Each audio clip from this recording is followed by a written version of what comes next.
छत्तीसगढ़ में कई बड़े अफसरों के घर में ईडी ने रेड मारी है। इस छापेमारी के बाद पूरे प्रदेश में हड़कंप मच गया है। ईडी की टीम ने मंगलवार को कुछ कारोबारियों, नेताओं और आईएएस अधिकारियों के ठिकानों पर दबिश दी है। जिनके यहाँ ईडी की टीम ने दबिश दी है उनमें कोयला कारोबारी सूर्यकांत तिवारी, महासमुंद में रहने वाले उनके ससुर और पूर्व कांग्रेसी विधायक अग्नि चंद्राकर, रायगढ़ कलेक्टर और आईएएस अफसर रानू साहू, आईएएस जेपी मौर्य, समीर बिश्नोई, बादल मक्कर, सनी लुनिया, अजय नायडू के ठिकानों पर छापेमार कार्रवाई की गई है। सोमवार से ही प्रदेश में ईडी के पहुंचने की चर्चा जोरों पर थी, जिसके बाद मंगलवार सुबह से ही ईडी की टीमों ने प्रदेश के कई रसूखदारों के यहाँ दबिश दी है।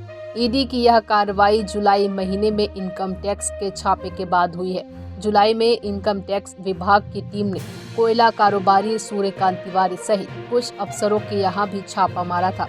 छापे के बाद आयकर की टीम ने बड़ी वित्तीय गड़बड़ी का खुलासा किया था। इस छापे में मनी लॉन्ड्रिंग की बात निकल कर सामने आ रही थी, जिसके बाद इस पूरे मामले में ईडी की एंट्री हुई है।